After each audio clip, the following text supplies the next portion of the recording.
Wheelchair-bound CE. Ate lunch alone, every day, until one little girl changed everything. Every afternoon at exactly 12:30, the executive dining room of Hawthorne Technologies became unusually quiet. Employees laughed together in small groups, shared stories over coffee, and discussed weekend plans. But at the table by the large window, one person always sat alone.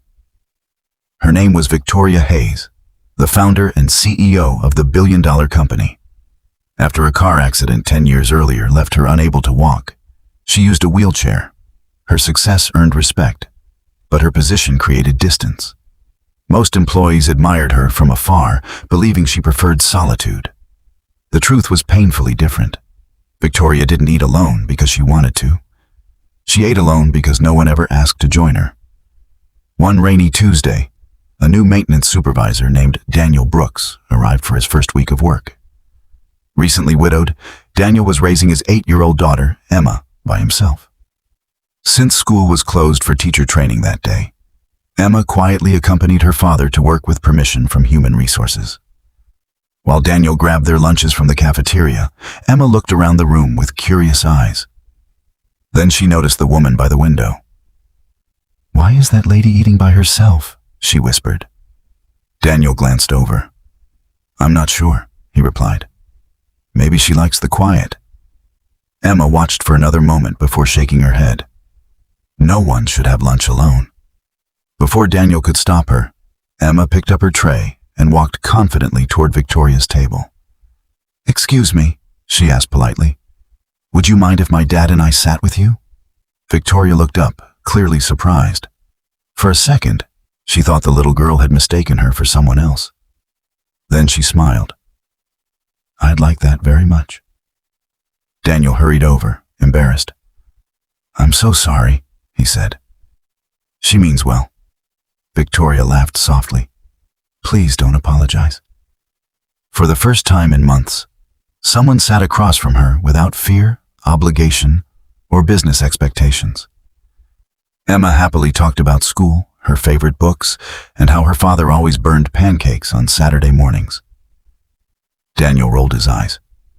"They're not burned," he defended himself. "They're extra crispy." Victoria laughed harder than she had in years. The conversation felt normal. No board meetings, no financial reports, just people sharing lunch. The next day, Emma returned after school to surprise her father. Again, she insisted they eat with Victoria. Soon it became a daily tradition. Within weeks, something unexpected happened. Other employees noticed. If the CEO welcomed a maintenance worker and his daughter, maybe she wasn't as unapproachable as everyone believed. One by one, co-workers began stopping by her table. Some stayed 5 minutes. Others shared entire lunches. The lonely table by the window slowly became the busiest table in the cafeteria. Victoria's assistant later admitted something that shocked her. "Most people thought you preferred eating alone because you're the CEO." Victoria smiled sadly. "I thought everyone stayed away because I was in this wheelchair." Years of assumptions had built invisible walls that no one realized existed. Emma had broken every one of them with a single question. Months later, the company hosted its annual leadership conference. Hundreds of employees gathered in the auditorium, expecting the usual presentation about company growth and future goals.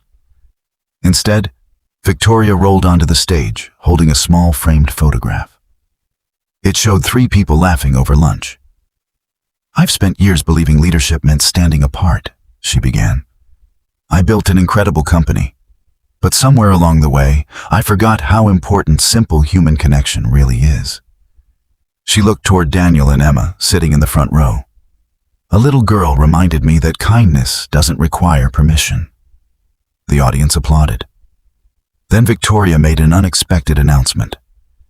The company would launch a new program encouraging employees from every department, from executives to custodians, to share monthly lunches together. No titles, no hierarchy, just conversations. She also created scholarships for children of single parents employed by the company, naming the program after Emma. When reporters later asked what inspired such major changes, Victoria answered without hesitation. It wasn't a business consultant. It wasn't a leadership seminar. It was an 8-year-old who looked at a lonely person and simply asked if she could sit beside her.